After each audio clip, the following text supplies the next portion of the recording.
Thank you for joining all of you.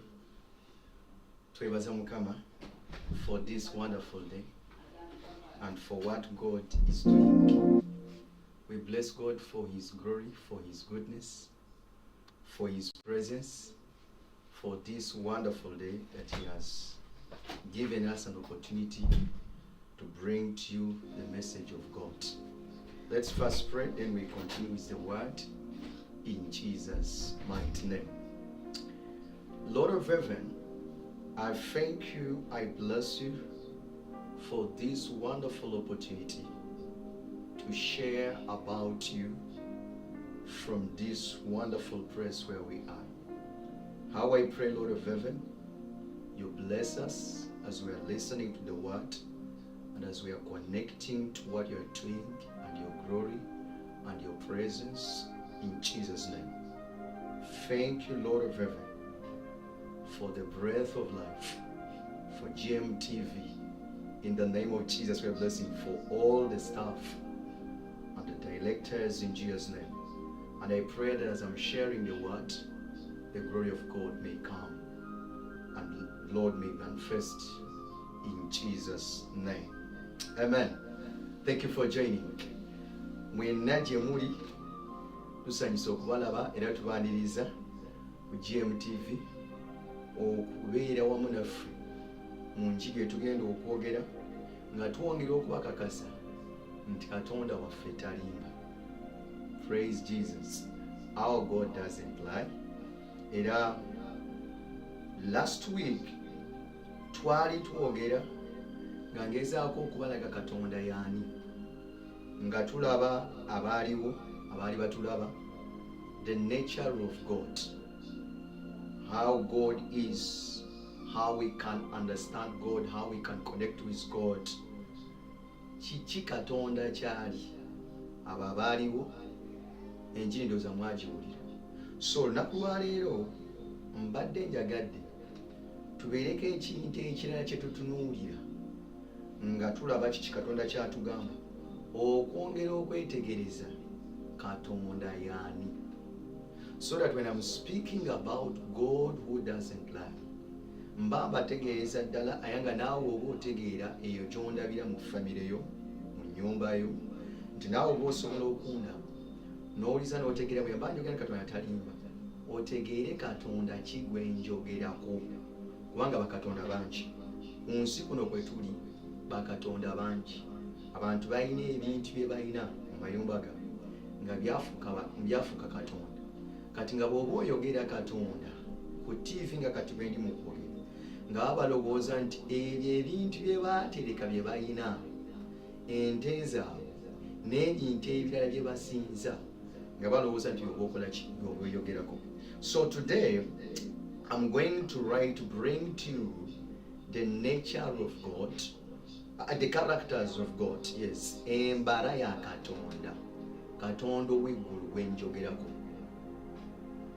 Bwe tulaba embala ye, ekyo kituyamba, bwe tutegeera embala ye kituyamba okwawula ku Katonda ow'eggulu ne bakatonda abalala. Kati ekyo tumala okitegeera, awo emba njogera nti Katonda talimba. Yes, oba otegeerera ddala which kind of a God I'm speaking about. Amen.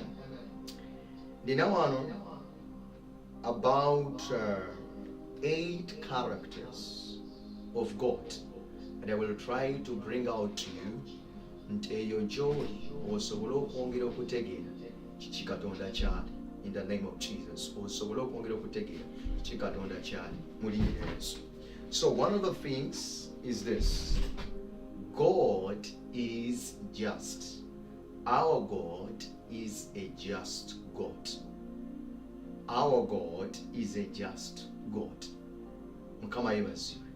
Katonda waffe mutukuvu, is just, is perfect, is righteous.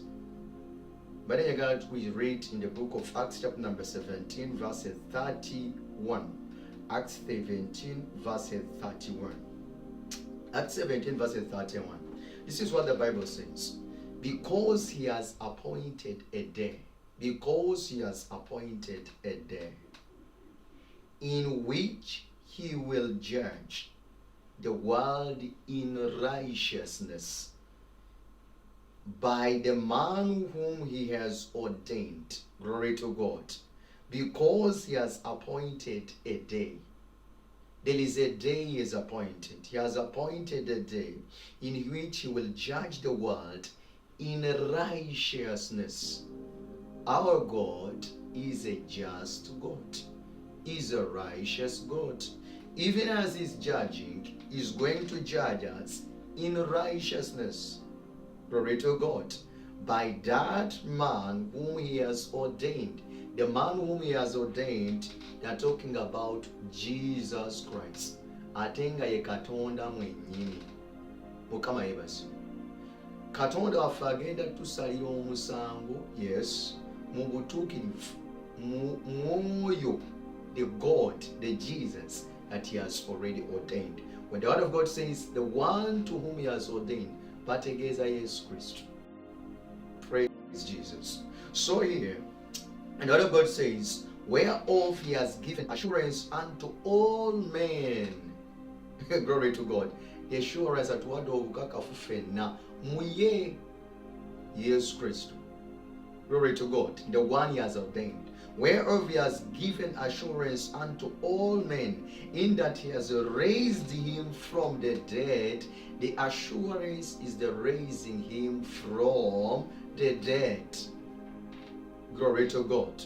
Whereof he has raised him from the dead. So when Wayogenanti is going to judge in righteousness, that shows a kind of a God. That is one of the characters of Embalaya Katonda ekisooka okutegeererawo Katonda yani. So that when I'm speaking about a God who doesn't lie, I'm talking to a just God. That even you, when he's judging you or speaking to you, he still speaks to you with that nature. So a God, yes, who judges not in righteousness is not the God I'm talking about. Mukama yebasi is a just God. That is one of the natures of this God. So when I'm saying God doesn't lie, that is a kind of a God I'm talking about. He is a just God. Mutukuvu. Yes, atasala ebintu ebyati ebyamazima. That is a God I'm talking about. So Katonda asala ebintu nga tatusalira busalirizi musango. Asala ebintu mu butuufu bwabyo. Oba atusalira mu butuufu bwabyo. Oba ayogera wamu naffe mu butuufu bw'ekintu nga bwe kirina okubeera. Ng'aggyayo amazima nga bwe gali. Ye Katonda gwe njogerako. That is one thing. The second thing, he is a loving God. Katonda atwagala. He is a loving God. So when I'm mentioning to you and I'm saying God doesn't lie, still I'm bringing to you a loving God. Katonda atwagala. The word of God says our God is love. The word of God says something here. Let's read in the book of Ephesians chapter number 2 verses 4 to 5. Glory to God. He is a loving Father. Ephesians chapter number 2 verses 4 to 5. Ephesians 2 verses 4 to 5. The word of God says to us something, and it says, but God who is rich in mercy, glory to God, Katonda waffe omugaga muki in mercy mukusonyiwa. Yes, for his great love, wherewith he loved us. From his great love, he has loved us. So when I'm saying God doesn't lie, I'm right communicating to you, yes, a God who strongly loves you and has a great love for you. No matter what is happening in your life, he doesn't look at that.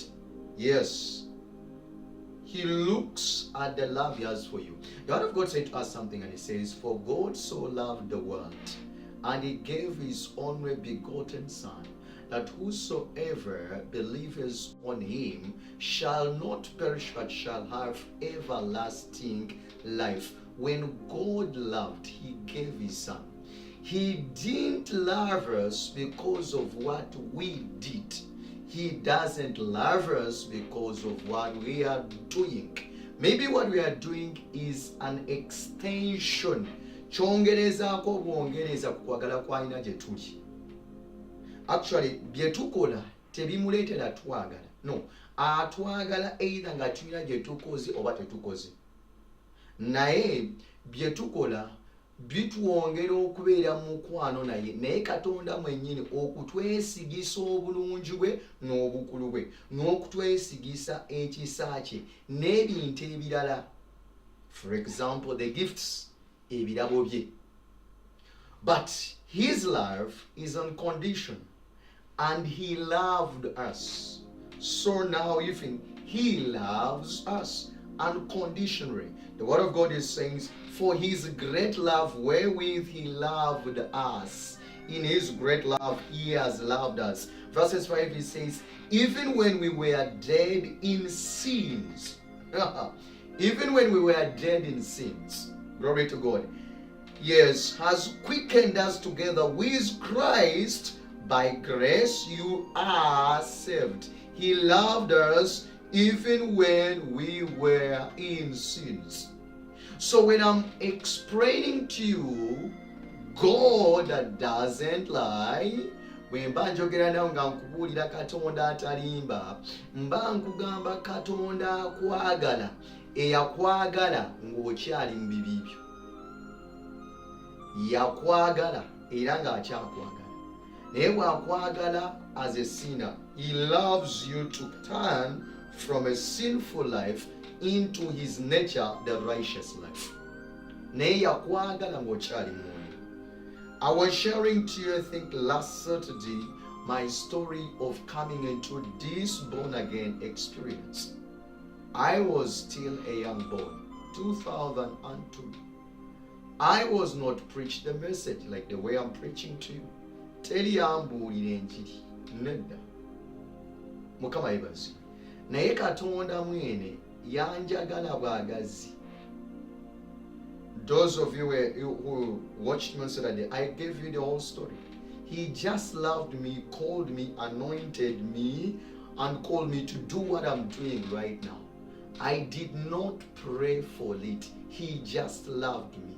And when I'm saying a God who loves, that is a kind of a love that I extend to you. Nga nkugamba nti talina bukwakulizo mu kwagala. Katonda waffe talina bukwakulizo bw'ateekawo nti olina osooka okukola kino akwagala. Bakatonda abalala olina gy'osooka okukola okwagala. Waliwo ebintu ebimu basooka kugamba leeta kino, sala kino, yiwa omusaayi, kola bwe kiti, nsobole okukolera oba okwagala okubeera mu luganda naawe. Naye Katonda waffe yatwagala nga tetulina kye tukoze. Ne kata akyatwagala. Era nga tatunulidde nnyo ku biki bye tukola. Mukama yebazibu. Naye ate era kirungi okukola bye tukola kubanga bye tukola bituyamba okweyongera okubeera mu mukwano naye. Mukama yebazibu. Bituyamba okweyongera okubeera mu mukwano naye. Naye nga ye nga Katonda mbalayo okutwagala. It is one of his characters to love us. God loves us unconditionally. Every good or bad thing you do to our God, he may not, and it does not change his nature towards you, because it is not your nature that made God. It is his nature that makes him God. Mukama yebazo. Katonda si Katonda lwakuba nti kiki kyokola ba kiki kyotakola. Nedda. Ye Katonda ng'olina kyokoze oba tolina kyokoze. N'obwokola by'osaanidde okola bano otabikola. Asigala nga Katonda kubanga ekimufuula Katonda embala bye tukola si bye bimuwa embala. No, it is what he has done that gives him it is who he is. Yes, his nature that helps us to do what we have got to do. So the word of God says, even when we were dead in sins, he has quickened us together with Christ. He has quickened us.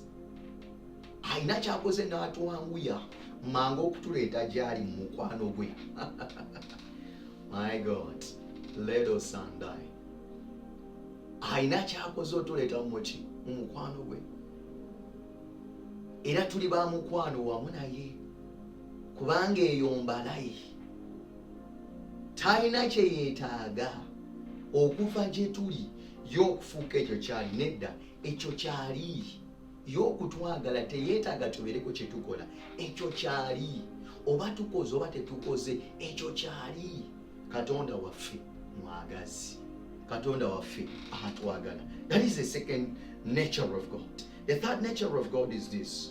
It says, our God is trustful. Our God is truthful. Our God is truthful. Katonda waffe wa mazima is truthful. Is truthful.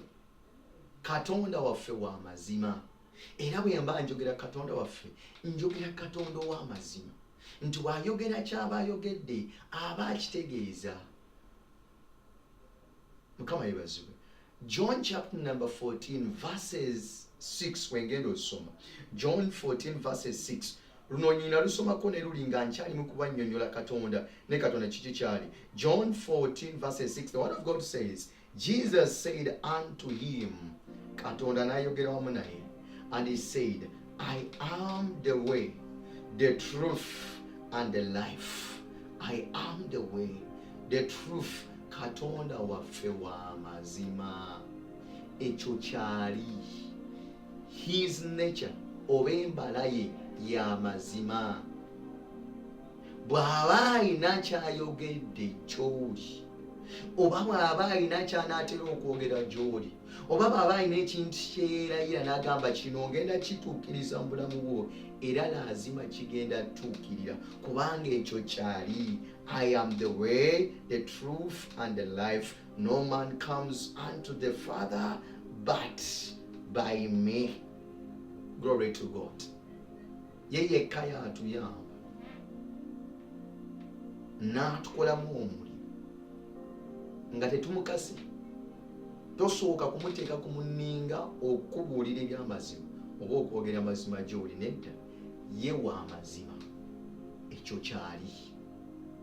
Ye wa mazima. Ekyo kyali. It is one of his nature. Kati bw'oba weetaaga amazima gonna gali wamu naye.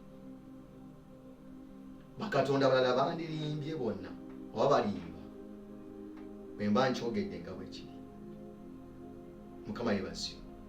Naye Katonda waffe ekyo kyali. Bw'aba alina ky'ayogedde gy'oli aba akitegeeza kubanga wa mazima. He is truthful. Our God is truthful. Mbalayi. Teyeetaaga kuyiwa musaayi y'okubeera ekyo. Nedda, ekyo kyali. Oba oyiwa omusaayi oba toguyiwa.